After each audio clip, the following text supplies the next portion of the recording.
Okay, let's throw a couple chairs, maybe from this team. Ninth graders, come on, you do some playing.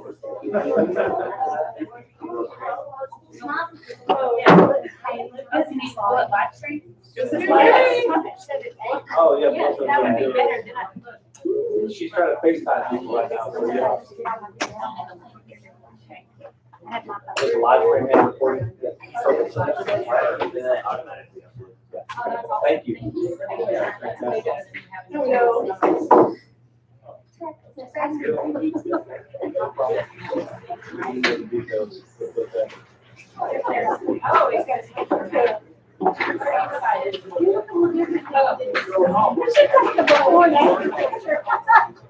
Hey, you're out. Thank you. We should take a deep picture in Virginia with that. Virginia. Because I need a before and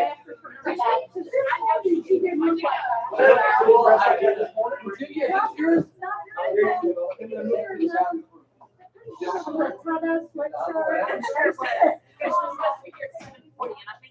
They came up with that timer.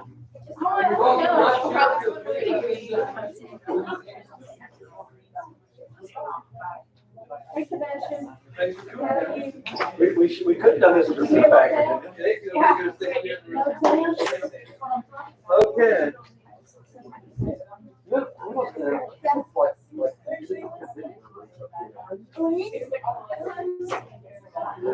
What's her birthday? It's her birthday. Yeah. No, it's okay. Miss Smith's not gonna be here. Oh, okay. Lauren, come back. I'm not committee. You tell me. No, I'm just supporting you. You tell me my name is Virginia. Who's on your committee? Kohler and Mulder. They're all Oh, different, right? Kohler and Mulder. This is out of town. We got the other two. King will sit here. You just So tell do me. you want to sit here? Yeah.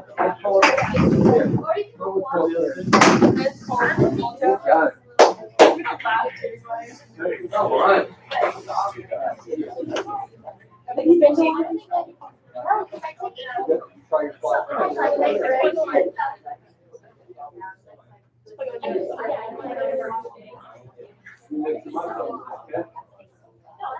Is this your water set, Mike? Okay. Jake, I'm in front of you. Put your water on. You want it now? Okay. I'll share it. And anyone coming with that, just like keep a chair or two. They can just come in. I like it easier. So we got our two committee members next to No, I don't have anything to do right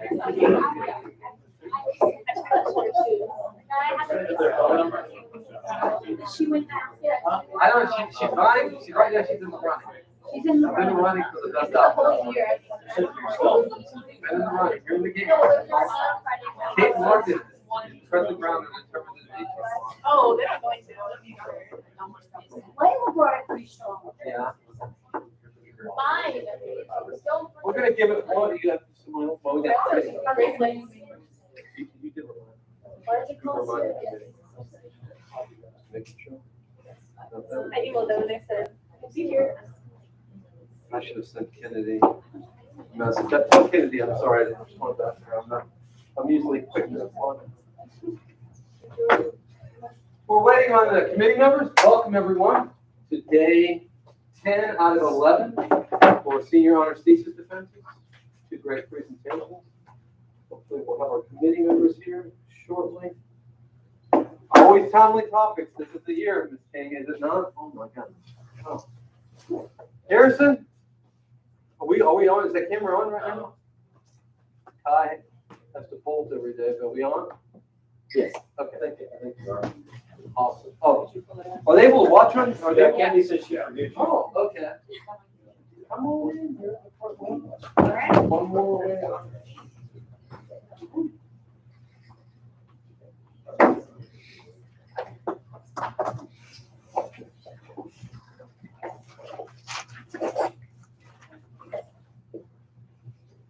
It's cold, right?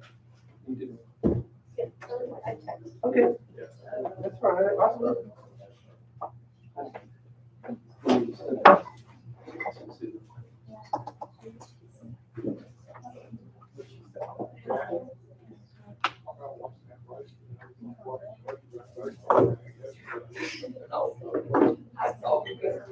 Already made it good.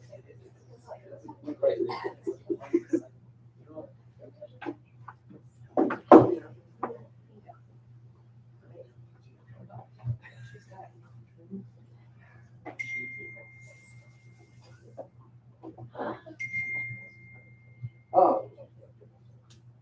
Oh, someone was got extended time on AP testing. Let me ask her if we should wait.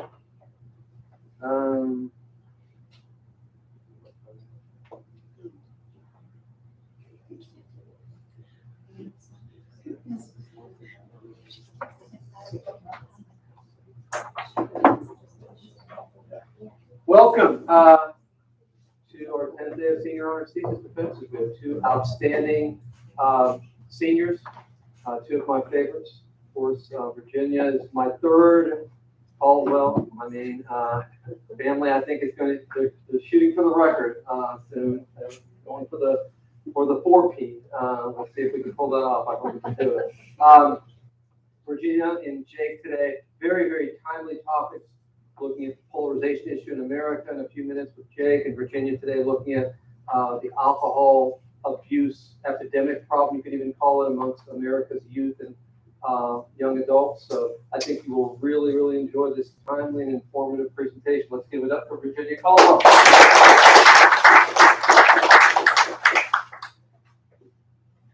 Welcome everyone. My name is Virginia Caldwell, and I'd like to thank you for joining me today on my thesis defense on giving it another shot: alcohol use and the use of youth of contemporary America. So in order to streamline my research process, I did have to narrow down my age group, and I narrowed it down to high school and college age students. Also, I'd like to give a brief overview of my paper. So first of all, I analyzed the factors that have contributed to a rise of substance abuse in minors and its irreversible physical and social consequences. I then suggest future policy recommendations on reducing risky underage drinking. Before I begin, I'd like to go over a few sources that were integral to my research process. First of all, 4 books that I used. One was Drink: A Cultural History of Alcohol by Ian Gately, which was used in my history section.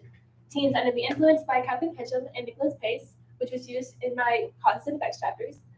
The War on Alcohol by Lisa McGurr, which was also used in my history chapter. And then finally, Reality Gap by Stephen Walls, which was used as an overview for all of my chapters.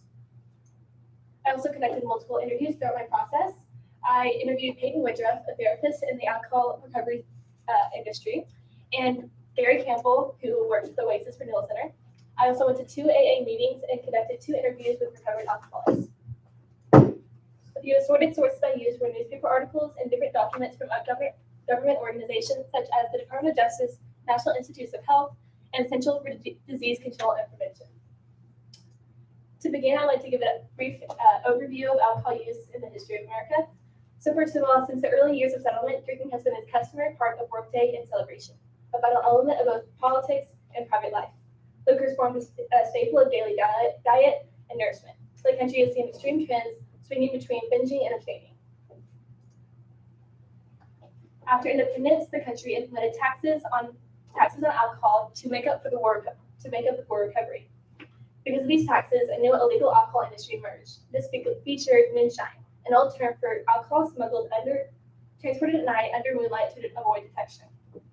And then in 1920 until 1933, prohibition took place. And this was implemented through the 18th Amendment, which said the manufacture, sale, or transportation of intoxicating liquors within the importation thereof into or the exportation thereof from the United States and all territories subject to the jurisdiction thereof for beverage purposes is hereby prohibited. In the end, this was not very successful because the demand for alcohol stayed the same, so instead the legal trade industry just rose. Then moving on to the mid-20th century, there are 3 important things to note from this. So first of all, the Vietnam War, and this was the first war in America where 18-year-olds were not able to be drafted. Because of this, they believed that since they were able to be drafted and fight for their country, they should also be able to consume alcohol. Also, data was released on the fetal alcohol syndrome, where pregnant women their kids have birth defects when they drink while pregnant. Also, data was revealed during this time that revealed the casualties that result from risky drinking. Finally, because of this, the country collectively recoiled, and as a result of President Reagan's recommendations, warning labels were added to alcohol beverages, taxes on alcohol increased, and drunk driving penalties became more serious. Because of this, a change in image was needed. New advertisements made the drinking lifestyle attractive. Alcohol was promoted in a manner similar to food and cosmetics. In fact, in 1988, over $800 million was spent on TV promotions for wine and beer. Then, in 1984, the drinking age was changed from 18 to 21. Previously, like shown in this picture from 1975, every state could choose their own drinking age. They ranged about from 18 to 21. But after this time, in 1984, they were all changed to 21. Overall, like prohibition, it did not have much of an impact because fatality rates will occur during a cohort's first year of drinking, regardless of age, because of a lack of experience. And instead just made alcohol a forbidden fruit, which was consumed in private settings as comparison with public bars. Some quotes from individuals who were affected by this were two 20-year-olds from the 90s. So the first is a female who said, "The law had not had much of an impact. We still drink, but no longer in bars." And then a male, also age 20 from the 90s, stated that people drink more privately now, but everyone still does it. It makes us feel more like rebels, so we enjoy drinking more. A common comparison is between the alcohol culture in America and Europe.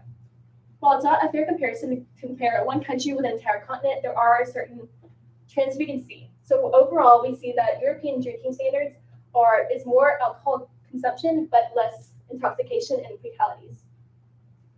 So we see that in general between different countries in Europe, in Southern European cultures, there's a healthy drinking culture where frequent but moderate drinking is common during meal times. And in Central Eastern and Northern European countries, larger amounts often resulting in intoxication, similar to American drinking cultures, is common. Therefore, with the higher minimum legal drinking age, like in America, young people miss out on the opportunity to drink safely with their family. Moving back to America, in the 1980s and 1990s, drinking decreased as a result of the minimum legal drinking age. However, it then increased in the 2000s and 2010s. Kate Julian, a senior editor at The Atlantic, wrote that from 1999 to 2017, the number of alcohol-related deaths in the United States doubled to more than 70,000 a year, making alcohol one of the leading drivers of the decline in American life expectancies. These numbers are only going to get worse. During the pandemic, frequency of drinking rose, as did sales of hard liquor. By February 2021, nearly a quarter of Americans said they've drunk more over the past years as a means of coping with stress. The government obviously had to respond to this. So first of all, in 1991, the federal government released their dietary guidelines for Americans, and this advised almost complete abstinence because of the health problems, accidents, and risk prediction. Then in 2006, under the Clinton administration, the Sober Truth on Preventing Underage Drinking Act provides resources to state governments, local governments, and citizen groups through funding grants. To this day, the current recommendation is moderation, and this means up to 1 drink per day for women and up to 2 drinks per day for men. However, we still need to have change because of the alarming statistics that continue to this day. So for one, 26% of adults engage in binge drinking at least once a month. Also, 35% of alcohol is consumed by only 5% of people who drink heavily. A UT Houston professor, Amavita Dasgupta, stated that the highest prevalence of alcohol dependence in the United States is observed among younger people between the ages of 18 and 24. This is a much bigger issue than people, especially parents, expect to assume. Now moving on to the causes section, my research started with the nature versus nurture debate. I found that environmental factors or nurture play a larger role in the initiation of alcohol use, while genetics or nature play a bigger role of development of alcohol abuse and addiction. There's a combination of genes that affect potential risk. A study conducted by the National Institute on Alcohol Abuse and Alcoholism was conducted, which found that it is twice as likely for identical twins in comparison with fraternal twins to resemble each other in terms of developing an alcohol abuse disorder. Also, children of alcoholics are more likely to have tolerance to alcohol's effects. 2 more predisposing factors are age and gender. So women have a different body weight, water percentages, and body fat percentages than men. Therefore, they develop alcohol abuse faster through something called the telescoping effect. According to the president and chairman of the National Center on Addiction and Substance Abuse at Columbia University, Joseph Califano Jr., Girls and women get hooked faster, they get hooked using lesser amounts of alcohol, and they suffer consequences faster and more severely than men do. Younger people are affected in a similar way. They get intoxicated and addicted quickly through hyperspeed addiction. This is particularly dangerous because they are more vulnerable due to underdevelopment in the brain. Another factor that affects alcohol use is family structure. This can affect relationships with alcohol because instableness can lead, at a young age, can lead to overactive stress systems. Chronic stressors, such as poverty and illness, can diminish a child's ability to cope properly. Therefore, consistent high parental support and moderate control have the best outcomes. Also, close parent-kid relationships are essential for implementing positive ideas. As aforementioned, the advertising culture preys on vulnerable developing children, with billions of dollars targeting youth. An average child will see 75,000 drinking scenes on TV before reaching their legal drinking age. You may think that just because you see these ads does not mean it will affect your drinking habits, but actually, a study was conducted in Netherlands in which half the participants watched American Pie, a movie with 23 drinking scenes, and the other half watched 40 Days and 40 Nights, a movie with no drinking scenes. The participants were welcomed to a refrigerator with alcoholic beverages and soft drinks, and in the end, those that watched the movie with alcoholic scenes drank an average of 1.5 more bottles of beer than their counterparts. Also, Sex and the City contributed to the popularity of the cosmopolitan drink, a vodka-based cocktail, during the early 2000s because the drink became tied to the glamorous lifestyle of the characters. Furthermore, due to stress and pressures, many individuals turn to alcohol as a form of escapism to find relief from their emotions. The current worker therapy recovery home told me that plenty of teenagers would say the only time they feel calm is when they smoke weed or when they drink because they're constantly being told to do more, do better. There's such an intense pressure to fit in, and this is especially dangerous because it is a vulnerable time with more autonomy and social freedoms. This is shown especially in college life. So college is known to be a hotspot for underage drinking, especially for those involved in Greek life. 1,500 students die annually as a result of alcohol-related unintentional injuries. Drinking is seen as part of the college experience, as shown through the campus bars with frequent deals and the fraternity parties with dangerous hazing. This caused students to struggle academically through everyday life from absorbing alcohol. In fact, 1/4 of college students experience academic difficulties from drinking, such as missing class or doing minor schoolwork. One example is Molly Ammon. She is a usually responsible student who went on a spring break party with friends. She ended up consuming 13 drinks quickly, bringing her blood alcohol level to 5 times the legal limit. Her friends put her to bed to sleep it off, but she ended up dying later that night. Moving on to effects, there are a few potential positive social effects, such as short-term pleasure, increased ability to socialize, soothe internal suffering and tension, and it soothes for celebrations and gatherings. However, moving past the short term, there are many other more severe consequences. Some immediate effects that are more dangerous are low inhibitions, memory loss, passing out, sickness, and regrettable sexual activities. According to the Youth Risk Behavior Survey, frequent heavy drinkers are 87% likely to have sexual intercourse compared to 34% of non-drinkers. Alcohol poisoning, a common cause for death, alters and shuts down critical areas in the brain that control heart rate, breathing, and body temperature. Another area that is affected by risky drinking is the brain. So the brain's volume reduces in the regions responsible for control, inhibitions, attention, impulsivity, and self-regulation. Actually, the hippocampi drinkers were 10% smaller than those who do not drink. In addition to this brain volume reduction, it also can increase the likelihood for developing mental health issues. Repeated alcohol use reduces the brain's natural capacity to produce dopamine, the pleasure hormone. The Anxiety and Depression Association of America reported that 20% of people with social anxiety also have alcoholism. A few other medical risks include those to the liver. So the liver is damaged because this organ is responsible for regulating the blood and nutrients in the liver. So 3 stages of this disease are fatty liver, alcohol hepatitis, and cirrhosis. In addition to liver damage, alcohol use can also damage nearly every body organ and system. It can increase heart disease, lead to nutrient deficiencies, hurt the immune system, worsen cancer, and it is the leading preventable cause of high blood pressure. Some social damages that it can lead to are separation from family and friends. This is because of increased violence and relationship difficulties. Statistics find that 60% of child abuse occurs after drinking. There's also a severe financial burden that occurs with risky drinking. This occurs to both the individual and the company that they work for. Individual costs include medical and insurance costs, and the company can be hurt as a result of lower productivity and lost time from work. An even more long-term effect is future substance abuse. The rate of lifetime alcohol dependency was 40% when an individual started drinking at 14 or younger, but only 10% when the individual waited until 21. Another theory similar to this is the gateway theory, and this states that alcohol is the most common drug, frequently followed by tobacco, then marijuana, and other hard drugs. Finally, moving on to what we can do about this. Well, first of all, the change needs to begin with the government because the government is responsible for the health of their populations. Also, there are many alarming statistics, including this one, that half of the people in recovery relapse. One change that they can begin with is changing the availability of alcohol by increasing the price of alcohol or its taxes. This is not a popular solution, but it's definitely effective. Another change that needs to take place is changing the education standards in high school and college. A therapist told me that sometimes just having the information is enough to deter people from going on these huge binges. An example of this education standard is the Saving Lives program that was implemented in 6 communities in Massachusetts. It is a comprehensive, multifaceted program that aims to reduce alcohol-impaired driving and related problems. In addition to enhanced enforcement and educational programs, media campaigns were implemented to increase public awareness of the issue. These communities showed a 42% decline in alcohol-related fatal crashes relative to the rest of the state.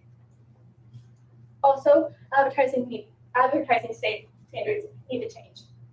And the industry-sponsored media messages should instead focus on changing the attitudes and behaviors of parents and other adults, not underage drinkers.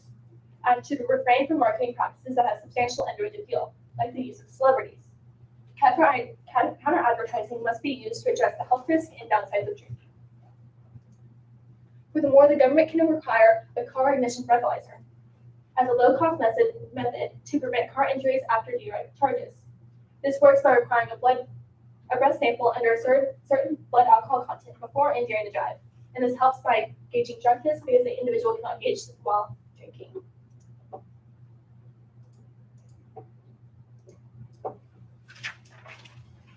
Next, individual recovery is especially important. There are many different ways that the individual can seek out treatment for alcoholism, and this is essential for the mental and physical health of the individual and those around them. One common form of treatment is self-help groups. So Alcoholics Anonymous is the most commonly used one, and it's also considered the most successful treatment of alcoholism. It is broadly faith-based, believing that any higher power is necessary for recovery from alcoholism. Currently, there are over 50,000 groups and 1 million members in the United States today. In addition to self-help groups, supplemental medication is sometimes used. There are currently 3 FDA-approved ones today: acamprosate, disulfiram, and naltrexone. Acamprosate is considered the most effective at maintaining abstinence, and it works by reducing cravings. Disulfiram causes unpleasant reactions like drinking alcohol, and naltrexone produces pleasurable effects in dopamine released while drinking. Sometimes antidepressants are also used, but only in individuals with coexisting mental health problems. In the future, research can be conducted that will explore which medications work best for each subgroup, meaning different ages, different genders, different genetic predispositions, and the optimal dosage point at which each medication works best. Finally, a culture shift needs to take place. So today's party culture enforces negative relationships between underage youth and drinking. Also, there's a huge stigma surrounding treatment, even though community and support are essential for long-term health. The vast majority of treated adolescents do not seek treatment, in part because of the negative social stereotypes associated with traditional approaches to treatment. To conclude, progress has been made in recent years, but drinking trends in American youth are still very unhealthy. The government needs to initiate change by intervening with laws and programs. The public also needs to become more aware of the true intensity of the problem and all of its short and long-term effects. Thank you.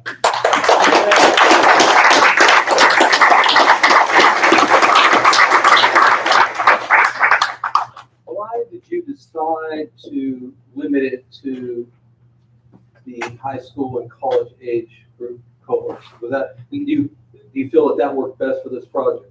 I do feel it works best. I did like this age group because of my experience with this age group.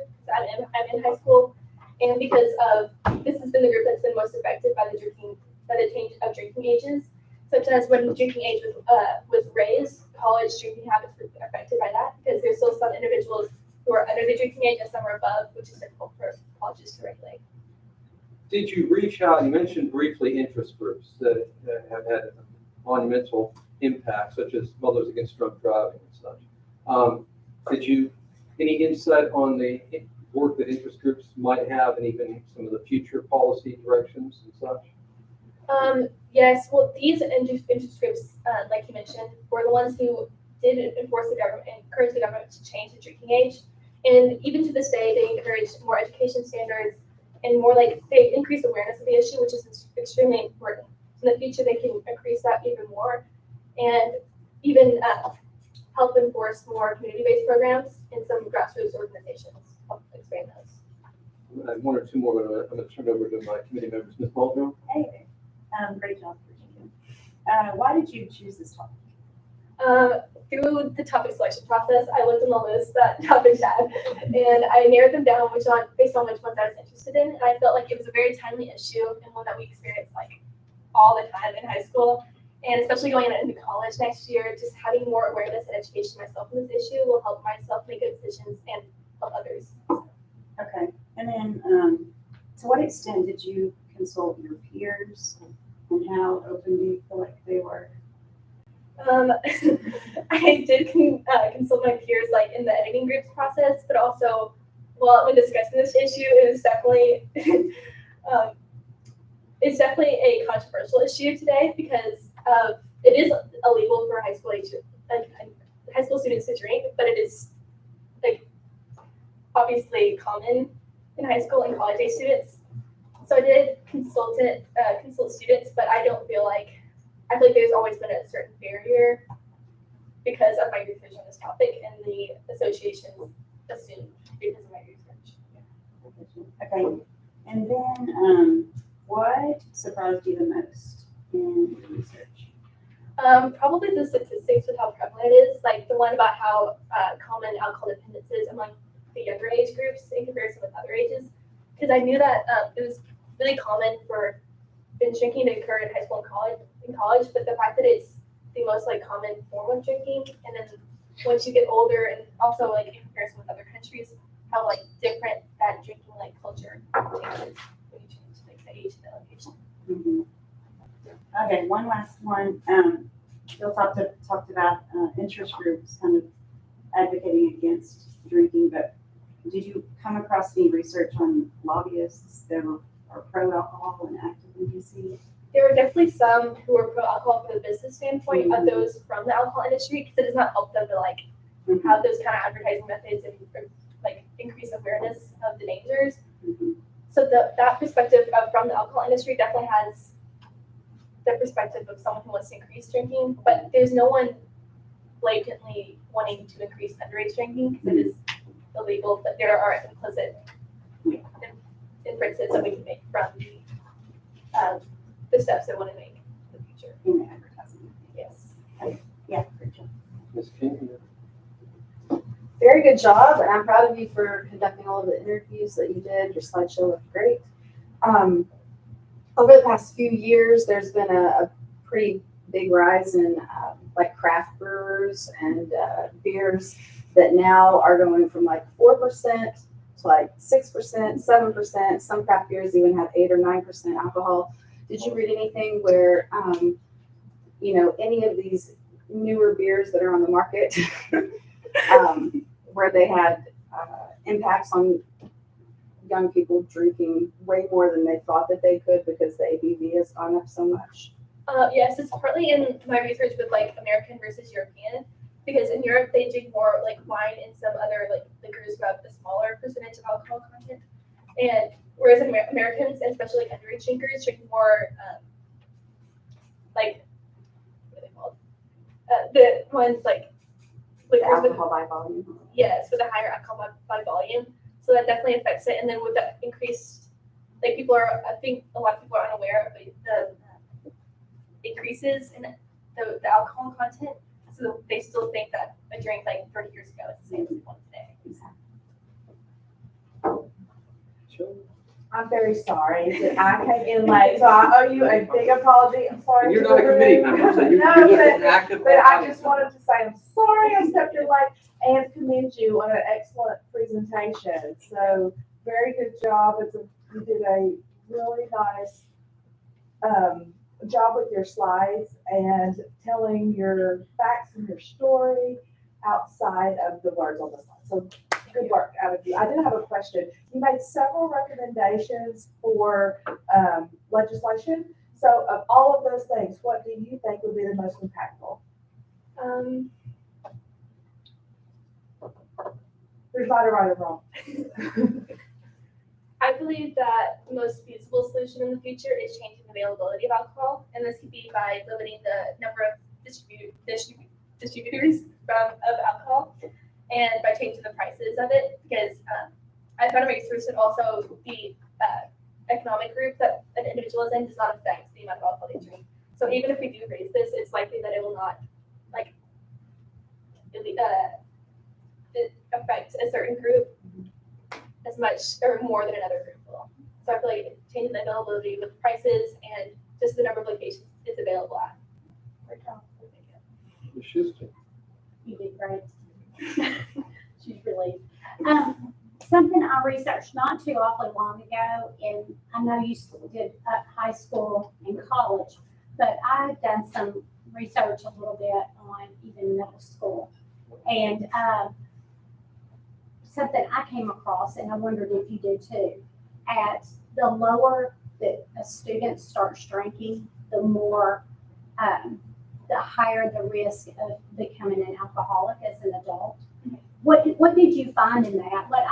One that I saw was that if you start drinking at age 14, you have an 80-something% chance of becoming. And I was just curious, what did you find on that? Because I think sometimes people don't think about the long-term risk of that. I did mention one of the statistics I said was that lifetime alcohol dependency is 40% when an individual started drinking at 40% or younger, to only 10% when they wait till 21. So there's exponentially a higher risk that when you start drinking younger, and there is a reason and a basis behind the whole legal drinking age that we have.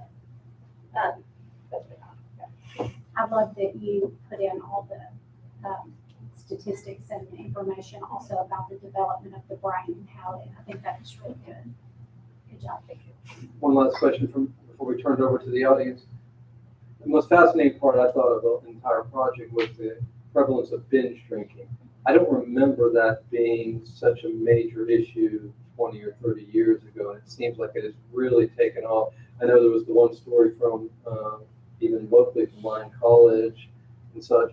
What do you attribute to the binge drinking culture? Why is that taken off in such a significant way? Especially because of the history of alcohol use, the changes from 18 to 21 has made alcohol make people want it more because it's illegal, and just the increase in pressures from school, and there's an increased pressure to get into a certain college, pressure to make grades. That just the culture has gotten so much more dangerous for drinkers, and the goal is just to escape from the pressures from school and friends. And instead of just in Europe, it's more of a relaxed atmosphere where they drink with meals. In America, there's more of a drink to almost drink to get drunk or drink to avoid life. Let's turn it over to the esteemed audience here. Harrison. So I have two questions. First, what was your favorite or most interesting thing that had to get left out of your presentation because of time? And then secondly, I thought the idea of how Sex and the City made the Cosmopolitan more popular. With the rise of influencer culture, have you seen any drinks become more popular with influencers and therefore teenagers? Okay, start with your first question. I believe that if I had more time, I'd include more of the small details and the anecdotes, because I feel like the real stories and the details, and that will really help get my point across more. And then as for your second point, especially with advertising, celebrities are being used increasingly in advertising, and their platforms are used especially for influencers. And with such a high percentage of people, underage drinkers, underage viewers who are on social media, when they're constantly surrounded by those influencers who engage in those drinking activities, and when those influencers are used in advertisements, it has definitely increased certain types of liquor, like the ones with a higher alcohol content, and less ones that are used, more dangerous drinks, I think. Julian? Earlier in your presentation, you mentioned that repressive policies or more intense policies did have an initial effect in lowering the amounts of drinks that people were consuming. But then around the early 2000s, there was a stark increase. Why do you think that is, and why does this trend continue? Well, for your first earlier question, there is repressive policies worked only for a short period of time, like with prohibition, it did increase eventually because of the illegal trade industry. But also for your second point, in the 2000s, there was the 9/11 incident, and that the stress and pressure that caused to everyone in America exponentially rose drinking sales, like how the pandemic has affected us today. Okay. I noticed you were kind of accrediting the rise of binge drinking to the raising of the national drinking age. And then later in your recommendations, it seems that you were advocating for making alcohol more, I guess, difficult to obtain. That sort of seems the opposite to me of the European culture, where alcohol is kind of easy to obtain and doesn't have the attractive illegal aspect of it. Do you think that we should be making alcohol more difficult for your age group, or should we be making it a little bit more acceptable in the family scenarios that stigma kind of leads? I believe that while the minimum legal drinking age is still 21, then it should still be illegal for it to be underage, consumed underage. But if I just, in my recommendation, I focused on making it less accessible for underage drinkers, because I believe that's the most possible and most like the next step we could take. But in the future, if the drinking age was lowered to 18 again, then we could obviously have it more accessible for those ages, because that's what the drinking age as 21 in America is the highest it is anywhere in the world. And so if it was lowered to 18 like it was in like it is in Europe, then we could change the culture surrounded by it. But currently, as it is right now, I don't believe that we should make it more accessible while it is still legal. Is it 21 because more people drink and drive? Is that the obvious point there? I believe that's part of it, and there is less like personal driving, like personal transportation in Europe with public transportation, but there are still those 2 years in between, like at least for in Arkansas, there's like when you are able to drive when you're 16, there's still 2 years of being comfortable with driving before if you were to change it to 18. But as it is right now, I don't think that those 2 years will have as much of an impact as it is to 21. Kind of referencing back to Zach's presentation earlier in like our Thesis Defense series, he talked about how the mafia kind of filled the hole in the market during the Prohibition era when there was lower accessibility to alcoholic beverages. Given your policy recommendations, do you think that there would just be more illicit sales of drinks, and like would it become even more prevalent if the government did try to ban accessibility or try to lower the amount distributed in stores? In comparison with Prohibition, like the country's in a very different place than it was in 1920. So I believe that if accessibility was changed now, it isn't just accessibility, it's also the way that we view alcohol. And it's the way that we stigmatize treatment and stigmatize the way like who drinks and who doesn't. But I believe that the consumption that already takes place is so high, and it is still illegal. It's not exactly conducted by the same groups as it was in 1920. So if we were to increase accessibility, there would still be less consumption, I believe. But I believe that there would be a little bit of increase in illegal activity. But if we do both multifaceted recommendations with different approaches, then we can help change the culture surrounding it, not just accessibility. So during your presentation, you mentioned an approximate 50% relapse rate for people suffering from alcoholism. Did you find in your research that people who voluntarily attempted rehab or any kind of services like that had a better or worse rehabilitation rate than those who were, say, for instance, court-ordered to attend these facilities? I didn't particularly research voluntarily if that affected their relapse rates, but it depends on the different, like, the steps they take and whether it's an inpatient care versus outpatient or just self-help groups, or if it's coupled with medication or other cognitive therapy behaviors. But I believe that no matter if it's voluntary or not, if there's multiple ways that we approach treating alcoholism, then it will have a higher success rate. Any questions?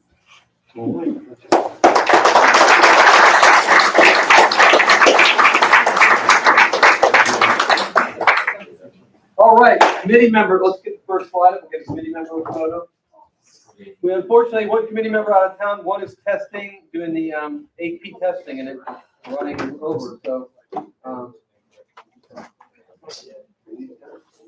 Get a solo one first. We got a family one beforehand.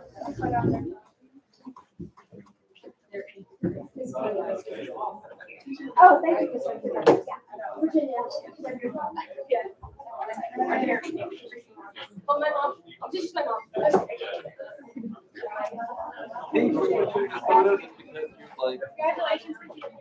Very proud of you. Yeah. Okay, how we want to do this? So, we want to do.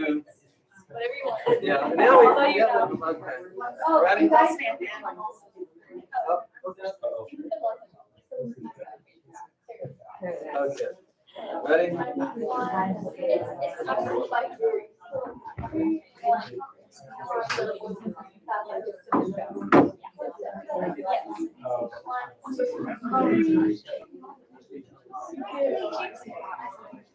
right. Is that it? One more? Yes, I wanted one of two. Oh, okay. Good job, Virginia. Thank you. Okay, ready? 1, 2. Give me one with Virginia. Here. Bring one with Virginia. So I have one with the other two. And that would be Kim. Love to have all three. Okay, one more.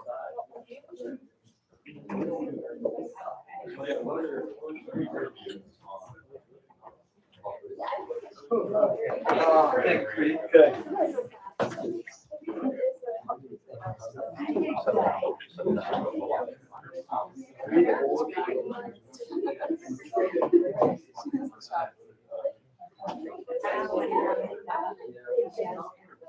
All right, thank you. Good job.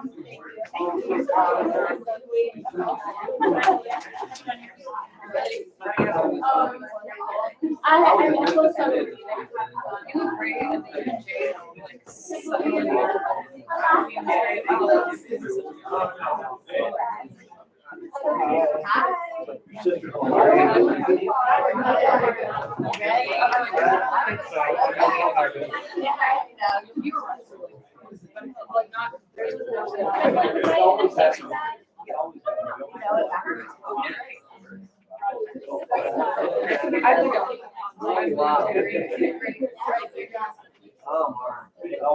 Yeah, that is, I didn't really.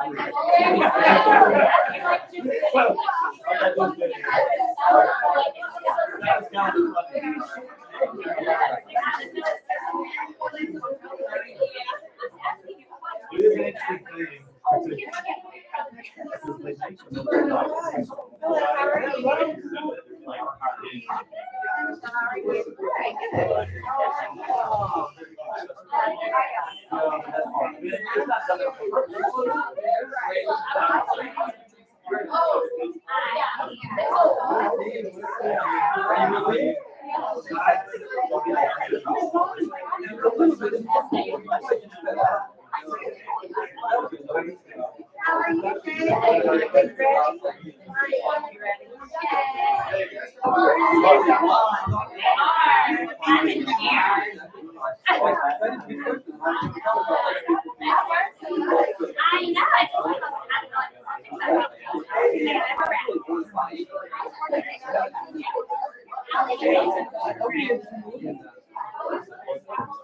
All right, are you set up?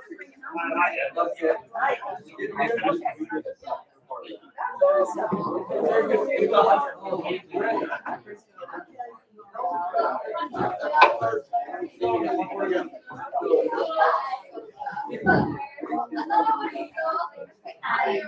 Yeah, I do. They're this class would also. Okay. Jacob Rogers.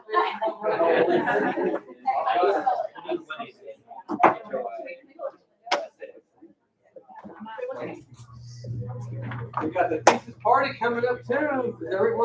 Is everyone RSVP? This is my business manager. Great. Is everyone RSVP? Do we know our numbers yet? I need to check on this. For the RSVP. Thesis? No, We like for how many? the- Do we know how many committee members are coming? Oh, Are they dropping in again? Communicated to me that they will not be. Okay. There is, Cass, and We may just want to make sure, send a follow-up, hey, just a reminder. Well, I think the invite that was sent, you can RSVP on it. You're supposed to. Oh, yeah, there's a button. Yeah, I think there was. Oh, there was? Okay. Maybe I just couldn't do it on my phone. I just think I had to wait. I Okay. didn't have anything with me, but. We've got another minute. I want to wait till right at the floor, so.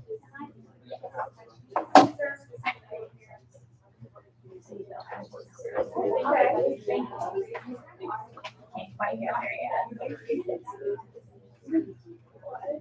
The water, okay? Oh, And you can always, no, if you no, I- go out through it, But like now. don't worry, go ahead. Yeah. Is King, you okay? Good, good.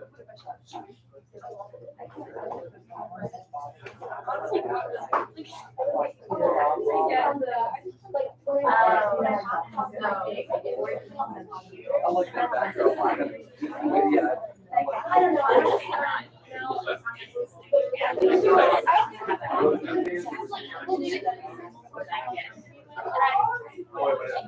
But Jake, I didn't know if these were your fans or Jake's fans. Yeah.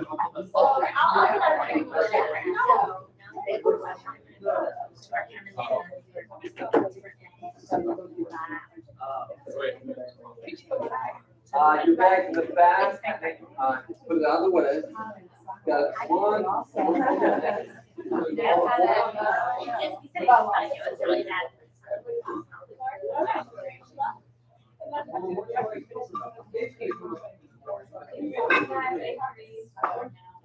They're up there now. Okay. All right, let me just check the hall real quick.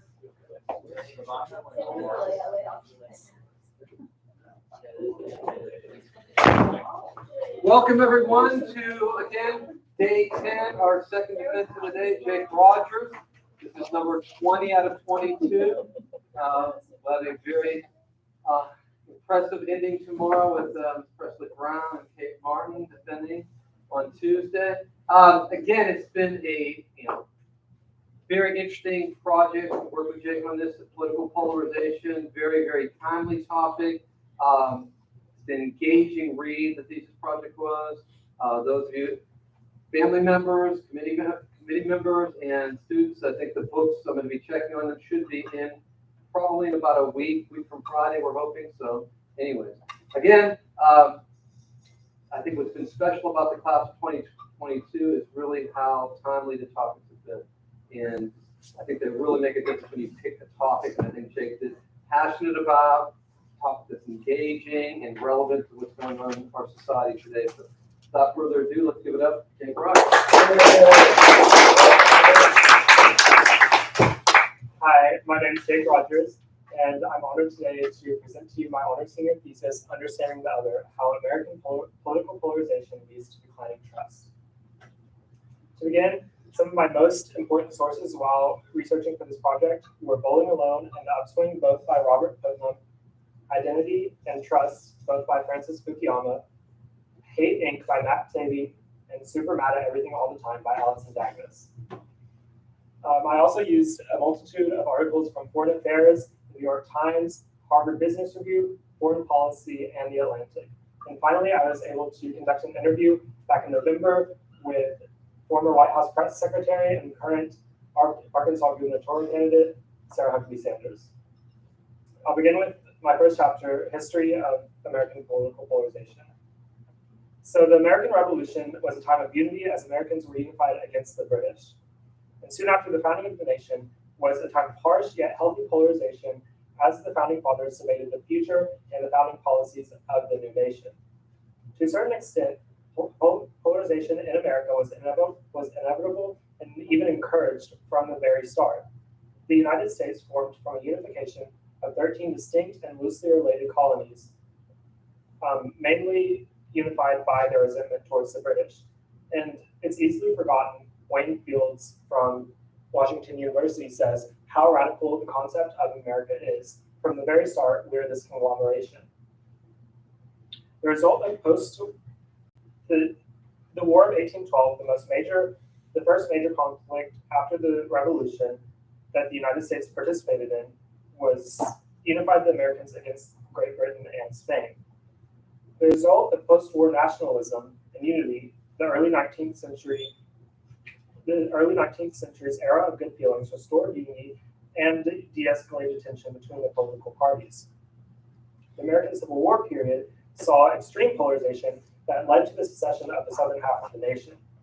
After the war, a restored nation did not translate to restored unity.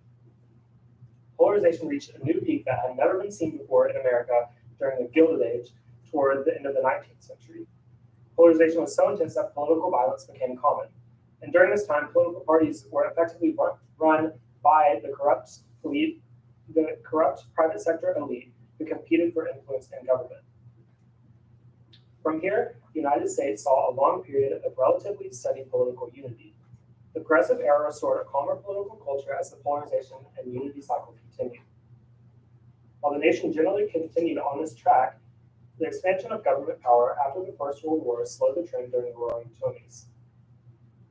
The next period of great political significance, the Great Depression, maintained the trend of increasing political and social unity. Although opposition was certainly present, many Americans rallied behind FDR's New Deal. The wartime consensus that came with World War II continued this trend, and Americans saw the last glimpses of unity in the 1950s and 60s as the consensus eroded. The general cycle established until this point in American history showed periods of harsh polarization followed by a few decades of national unity. Polarization, as is common, came from the elite political class and spread throughout society. Politicians created polarization when it was necessary and beneficial for them, and they drifted towards the center when it wasn't. The attitudes of the elite were mirrored in public rather than the other way around. As domestic tranquility became the norm, the 1960s began a new trend of increasing polarization with the bombardment of movements, like the Civil Rights Movement, the anti-Vietnam War protests, women's liberation movements, and the gay liberation movement. With the popularization of these movements came the growth of the era's counterculture, defined by alternative music and styles of dress, sexual freedom, and drug use. This culture was put on display at events like San Francisco Summer of Love in 1967 and the Woodstock Music Festival in upstate New York in 1969. The movements of this period highlight that this was the first time that political polarization came from the people rather than the government. From this point, the cycle was abandoned and the United States entered the present period of ever-increasing polarization and decreasing trust. Two distinct ideologies were created during this period. The first being a progressive vision aligning with the aforementioned cultural and political movements and embracing socio-political change, and the second being a conservative vision opposing these movements and the socio-political change. Eventually, these visions found their way into the Democratic and Republican parties respectively, but politicians and political parties were slow to use the emerging left to their advantage. The political parties transformed from pragmatic monochromatic big tent parties to more defined, divided, and programmatic parties. Also a cause of increased polarization at the time was a large decline in trust sparked by the uncovering of political scandals such as Watergate. Robert Putnam repopularized the term social capital in his flagship work, Bowling Alone, which he defines as referring to connections among individuals, social networks, and the norms of reciprocity and trustworthiness that arise from them. He argues that social capital culminated in the 1960s. Since then, political participation has, and membership in unions, churches, fraternal groups, parent-teacher associations, and civic groups has declined. And this is especially important because when the people of the nation regularly gather with others, they have the opportunity to discuss political issues, which elicits more political participation and less extreme ideologies. Soon after the 2000 election, a close election between Al Gore and George W. Bush, polarization seemed to halt with the 9/11 attacks. On the evening of the attacks, roughly 150 members of Congress, Democrats and Republicans, stood shoulder to shoulder and sang "God Bless America" on the Capitol steps. A poll conducted at this time found that about 63% of respondents thought that the nation was divided in 2000 before the attacks, but only 11% thought the same in November 2001 after the attacks. Most Americans supported the immediate attacks on Afghanistan by the United States. While Al-Qaeda's attacks united Americans against a common enemy at the time, they led to later polarization and distrust after the power of the government was greatly expanded. Since trust in the government was so high at the time, no opposition arose. Executive power was expanded with the Congress's passage of the authorization for use of military force. Not only was military power expanded, but the government also secretly expanded surveillance with the creation of the President's Surveillance Program. The expansion had a multifaceted effect on polarization. Most importantly, trust eroded as a result of the exploitation. Madeleine Carlisle of Time notes that administrations took aggressive actions in the name of protecting their citizens, but as revelations emerged detailing some of the abuses that ensued, public distrust in American institutions has risen. Deborah Berlin of the American Constitution Society explains another effect. When a president has what appears to be unlimited powers, the only thing holding them back are the norms of the office of the presidency and their own personal accountability. This is especially significant because norms are more vulnerable to erosion as polarization increases. When the public focus began to shift toward the Iraq War, polarization quickly returned in full force. The war was only initially supported by the public. After it was discovered that the U.S. went into Iraq under a false pretense, there was a large loss of trust in the government and media. To add, photographs depicting torture at Guantanamo Bay and the torture of Iraqi war prisoners were also released, leading to the questioning of the United States' moral compass. For many, the election of Barack Obama represented a tangible display of success of the civil rights movement of the 1960s and the continued fight against racism in American society. This was something that a majority of Americans could rally around, regardless of their political ideology. National unity was also boosted with the death of Osama bin Laden under the Obama administration. But this is not to say that polarization did not continue to increase under the Obama administration. Ideological movements such as the Tea Party movement on the right and the Occupy Wall Street movement on the left popularized during this period. After the famously polarized 2016 election, Donald Trump was the first candidate and president to explicitly use 9/11 as a political wedge issue rather than a unifying event by exposing and criticizing the mistakes made by both the Bush and Obama administrations. This furthered division and distrust. President Trump's articulation of things that were before only whispered represented the polarization of America.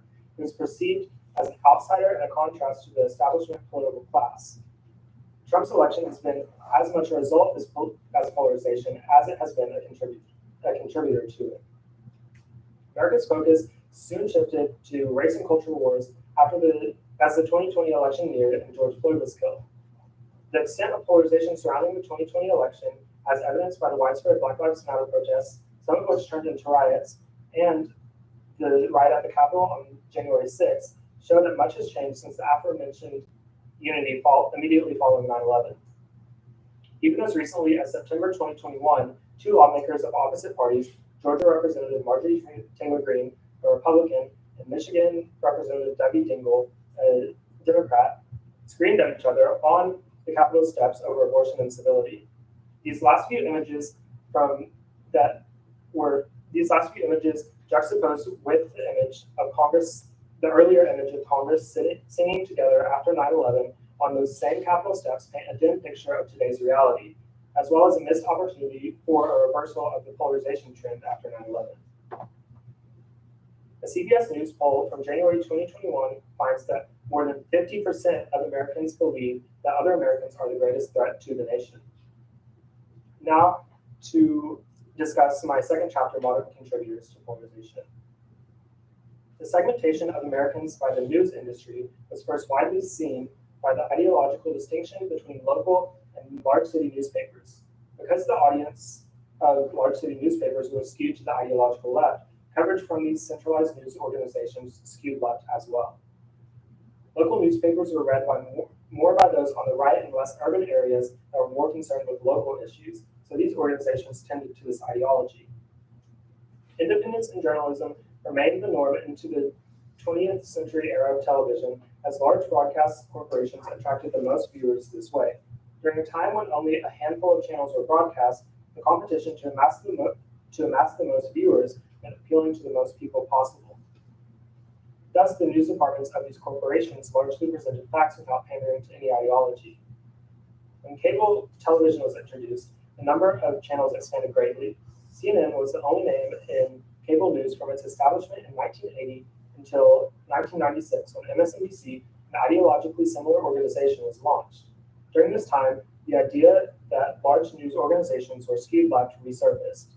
Fox News was established with this sentiment in mind, and its launch marked the first cable news station that explicitly acknowledged its bias as intentional. And this niche was proven profitable as Fox News has enjoyed top ratings for decades. Journalistic integrity became widely sacrificed for the sake of entertainment during this era. Former Fox, CNN, and MSNBC anchor Greta Van Susteren acknowledges news gathering is very expensive. Talking in a studio is very inexpensive. And as long as the ratings are high when they're talking in the studio, you're going to get more of that. In this new era of journalism, Americans can choose their news based on type, medium, and ideology. Cable channels have a fixed amount of advertising, only 24 hours per day. As media moves online, time for advertising becomes limitless. To add, the media can charge more for tailoring advertisements to particular users based on digital activity. Social media algorithms also promote division. Frances Hagen, a data scientist who attended Harvard and has worked for Facebook, Google, and Pinterest, claims that Facebook is complicit in its effects on polarization. And the problem is worse at Facebook than anywhere else. By eliciting outrage, these companies encourage users to stay on their sites longer. Now to discuss the effect of money in politics on polarization. The hydraulic theory of money in politics asserts that, like water, money finds a way to get around obstacles. Because of this principle, campaign finance laws that restrict political contributions do not keep money out of politics. Rather, and perhaps unintentionally, they direct money to either the ideologue or establishmentarian factions. The 2014 Supreme Court case, McCutcheon versus FEC, changed campaign contribution rules so that an individual donor could effectively donate as much money as they wanted in any given political campaign cycle. Before McCutcheon, donors could only spend $123,000 in any campaign cycle. This case ultimately allows for easier processes and for parties and candidates to receive money. $14 billion were spent on the 2020 election cycle alone. With more money funneled into the races each year, more resources are available to sow division in order to gain more votes. Geographic cleavages only exacerbate the problem. Likely kicked off by the people, the parties did eventually tap into America's geographic polarization by aiming to form coalitions in the South. Less communication and the ability to easily otherize keep civil conversation from being had across geographic cleavages. Now to discuss my third chapter, the consequences of increased polarization. Today, 62% of Americans worry that our government leaders are purposely trying to mislead people by saying things that they know are false or gross exaggerations. And 58% agree that most news organizations are more concerned with supporting an ideology or political position than with informing the public. The biggest effect of this loss of trust is the loss of legitimacy. And with the loss of legitimacy, democratic institutions are more likely to erode, and people are less likely to value democracy over ideology. As internal polarization increases, executive agreements tend to replace congressionally ratified treaties, which can no longer be easily passed with such division. Reliance on executive agreements may speed up foreign policy endeavors, but its long-term impact reduces the effectiveness of American foreign policy. Foreign nations become less incentivized to make agreements with the United States because they may very well expire at the end of any given presidential term, as a new administration may back out. An example can be found in the controversial Paris Climate Accord.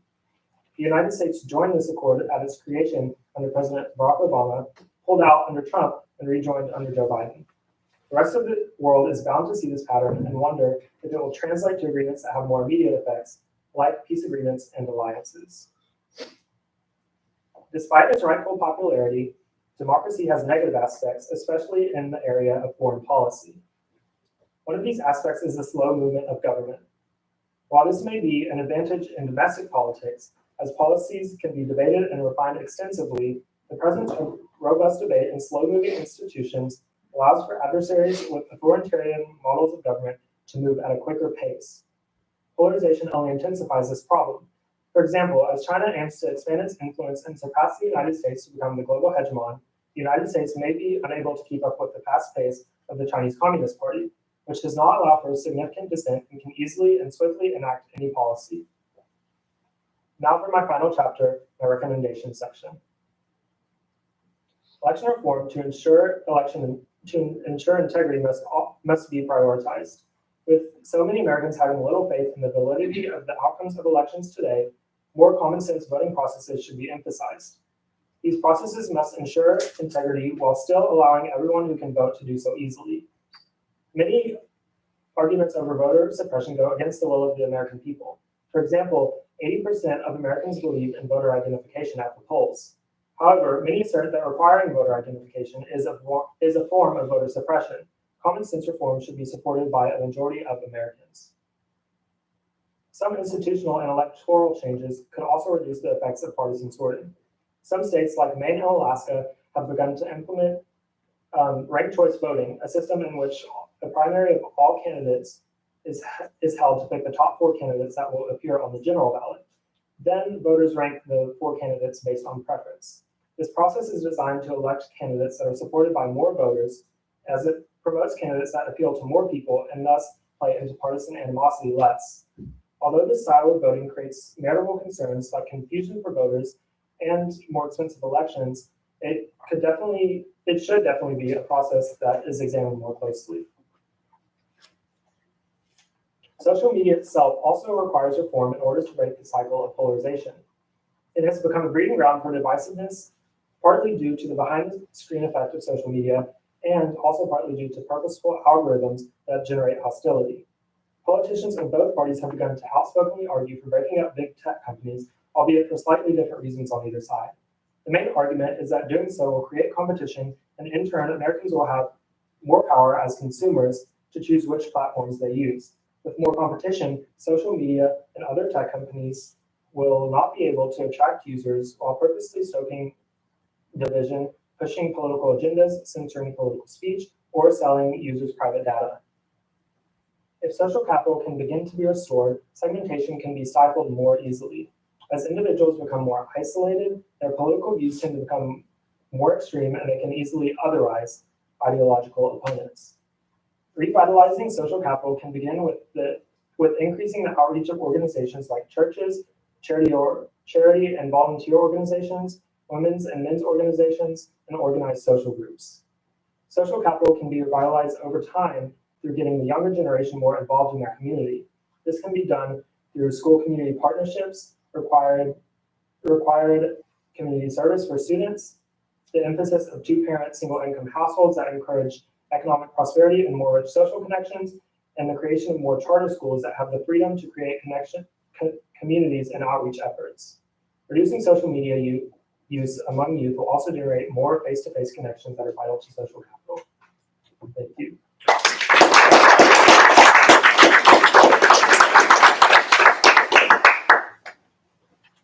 What do you think the impact of the 2008, 2009 financial crash had on increasing polarization? Because subsequently, I know you mentioned Occupy Wall Street in the Tea Party movement. So how did those two combine together to create maybe a higher intensity level in the political discourse? It was certainly a time of contrasting movements in the trend because of the election of Obama, which kind of helped restore some of the race relations in America. But it was definitely also a time that polarization increased because of stress put on America by the recession. And something that I didn't have time to talk about in my thesis was the impact of stressors and general depression on polarization. You mentioned isolation, which I thought was spot on, by the way. Yes, and also a theory that I wrote about a little bit, but is a little complicated, is the decline of religion in America. And some philosophers argue that without as many people tied to religion, they need something to kind of fill that void. And today that has, for many people, become politics. Yeah, and especially the toxic way that social media impacts it. Identity politics can be looked upon in a negative way, but it can have some relevance. Will part of the solution be a drifting away from identity back towards the party system, or do you think that ship has already sailed, that we're beyond whether this can be restored in some way? I think that the drifting away from identity politics is certainly something that needs to happen as identity has become such an important role. But identity needs to be, I'm sorry, can you restate it? Yeah, like basically you have identity politics, you have party politics. I mean, right now we've obviously drifted away from parties. Yes. I'm passionate about an issue. I'm not necessarily passionate about the Democratic or Republican Party, but this issue is driving me. Which is this a problem, or is this something that's could be reversed? Well, Or is it even necessary for it to be reversed? I think what we've seen is two different extremes, because these two parties didn't matter because they didn't make much ideological sense. They were conservative Democrats and conservative Republicans and so on. However, today we see that parties aren't mattering as much because we're polarizing farther than the party itself, the establishment. So I think that's there has to be a balance there. We'll get back to the trust factor down the road. I'm going to turn it over to committee members now. Jake, I told you when you did that, I really thought it was one of the most interesting things I've ever read. Of your recommendations, like if you could take one of those and expand on it, which one would you pick? I think there's so many election reform opportunities that are out there and that I didn't get to explore. And I think it's such an important topic because in the last two elections, we've seen that the last two presidential elections, at least, that the results were disputed by both parties. And I think restoring that trust in the electoral system itself is so important. Okay, it's my turn. Great job. I've really enjoyed reading it. As an 18-year-old, and you've really delved into this political polarization, what is your one thing that you would recommend to people of your age to do to change political polarization in America? I think they just need to be aware of their actions and their language that they use, especially on social media. It's become such a desensitized topic in respect for the office of the presidency, respect for elected officials has just gone down the drain. And I think that political conversations need to be approached with a certain respect that needs to be restored. Jake Rogers for governor. Great job, Jen. You presented your topic very well and yourself very well. So a few questions. One, why did you pick this topic? I'm very interested in political science, and that's what I'm planning on majoring in college. And I think it's just such an important topic because I've realized that I've kind of grown up in this culture, and I may be aware of it, but I don't think that the generation at large, they might not be aware that this isn't how it is supposed to be. And I think that's an important message to communicate. Yeah, so you just answered my second question and your answer to my first question, because my question was, what is you described the rise and fall over time, right?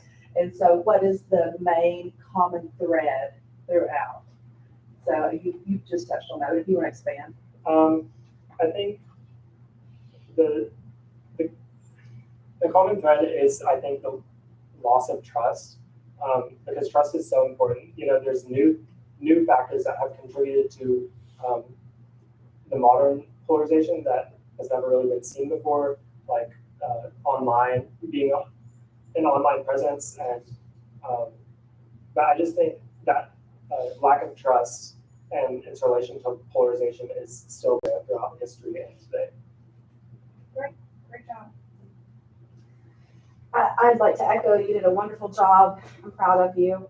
And I want to kind of continue on this idea of trust. I love that you brought in Putnam and both of his books. With my background in like some of the urban studies, he talks a lot about even how, when we started building suburbia, even houses being further away from, no longer having porches where people sit out and drink lemonade, and how, now we have to drive so far to our jobs, and, we've distanced ourselves from each other. I mean, physically we have. And so I just find that part of it so interesting, and Putnam is amazing. But to what extent does the urban-rural divide play in the trust issue? It's a very large it plays a very large role. And something that you touched on that I would like to expand on is the role of the suburbs and suburbanization. And I think that that's such kind of a missed opportunity, because it is that middle ground between rural and urban areas. But because, like you said, people don't really talk to their neighbors anymore, and front porches have disappeared from homes, it's really a missed opportunity, because for that political debate between ideological opponents that has occurred. You did a great job. Let's open it up for a few minutes. It's an esteemed audience. Seeing as like news delivery and publication has become highly politicized, as well as information, and off of that, of course, mis and disinformation. Do you believe that having a state or governmental news program like that of the UK's BBC would help combat hyperpolarization, or do you think that that could potentially also be co-opted by congressional or the executive branch? I think that has a large potential for corruption. I mean, all of our institutions today really do, but I think that could be used as like a government propaganda program. I can see that happening very easily, and I do think that was there another part of your question? Not really, but I do have one more question. Okay. You go ahead. And my other question is, has any of your research shown that like a lot of voted today are either in like one or the other extreme, either like hyper engaged or have like apathy towards like the political process, or do you think that's a misconception as to like our political process? I think that there's two extremes with that, and you see like in history there's political apathy when the parties aren't very different, and you can't really tell the difference between a Democrat and a Republican. So people have an apathy, but also you see today apathy when people are too far and it's too much. People just tend to kind of step away.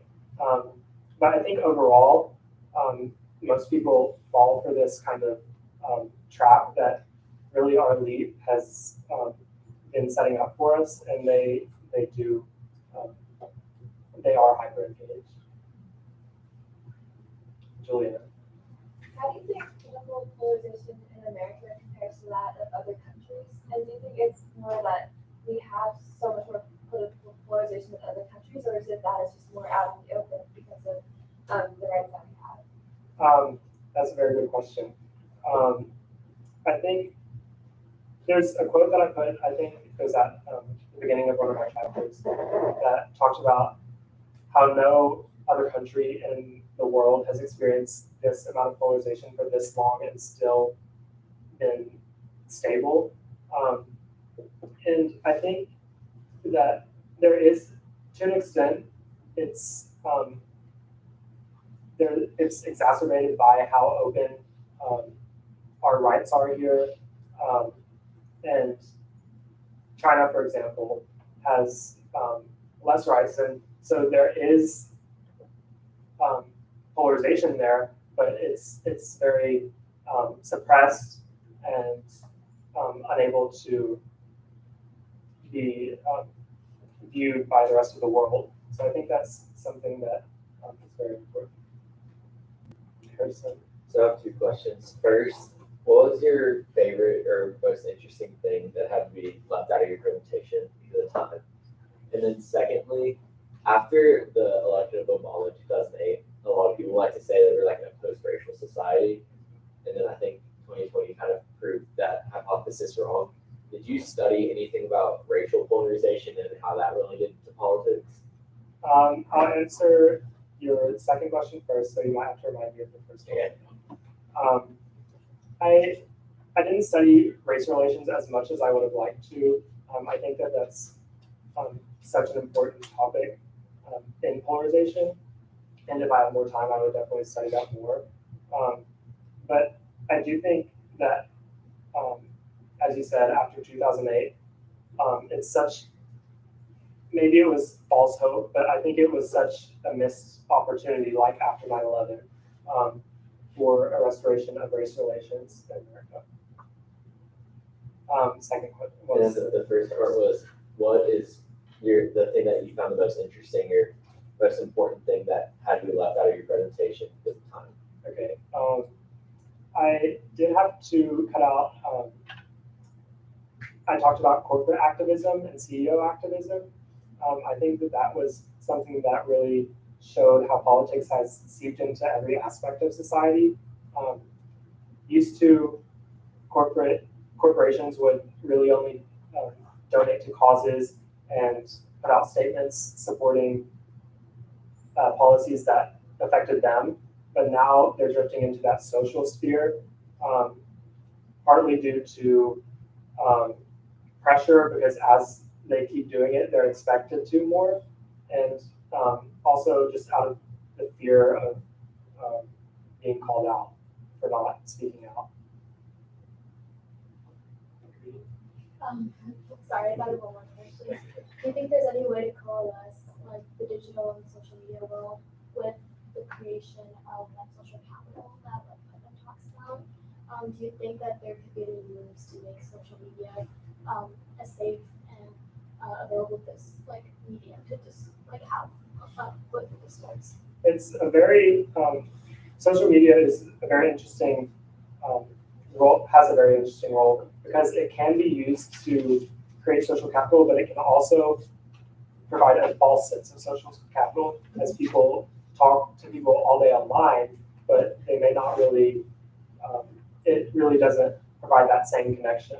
I think the ultimate goal is just more face-to-face connections and kind of using online resources as a supplement to those face-to-face connections. Did you get the chance to look into like bots and how, you know, they are used within social media to create these social fractures between or divisions between? Are you talking about like bots like posting things that are fake? Yes, Okay. yeah, and like just how, you know, within social media, it probably like, you know, of course exacerbates the situation beyond what in reality it would be, but it creates like these echo chambers and leads to people kind of going to either side. Yes, I mostly just studied the algorithms of the social media companies, and because the algorithms and these bots are so like hidden from the public, it's very difficult, and that's why I used Francis Hagen, who kind of defected from Facebook and published a bunch of their findings, or a bunch of their findings on reports concerning the their role in polarization. So I would like to look into bots. It's a very interesting idea. One more question. Go ahead. Oh, we got to nothing. We have so much connection. Give it up for Jake.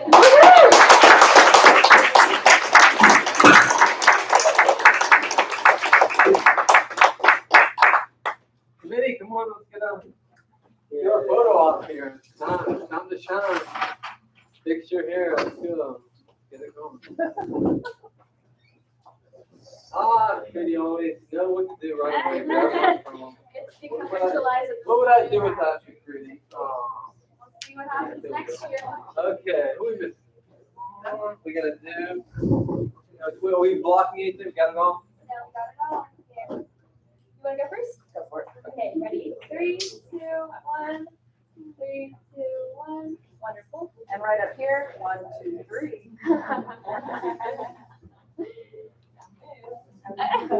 They're like I'm at the 10th state championship again. I never watched it, so thanks, Barry. Make sure. Oh, right. Get one of him solo. Get a solo up there. Get a solo up there. There we go. There we go. Ready? 1, 2, 3. Yay, Jake! It's so good! All right, thank you, guys. Awesome job. Now you can just sell That's not good, ready?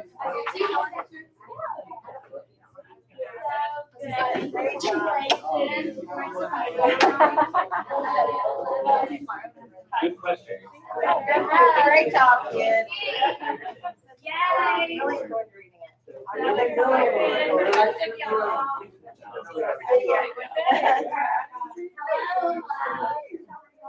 Oh, we'll probably do it. And she's gonna be on for 3, 2, 1. Oh. And but then she'll be back. How's your trip? Yeah, how's Wasn't this in May? Oh, yeah. It was pretty, bad? pretty intense. I mean, it was like a couple like artists had to cancel because of COVID. Like Diane. Yeah, that's what Well, they they pulled Megan and but they brought them back out. It was 90 minutes delayed because the lights turned. Did you see Megan though? Just an passing. I'm always passing pumpkin guy. I would have loved to see a picture of how that Megan sounded. Like $1,000. Yeah.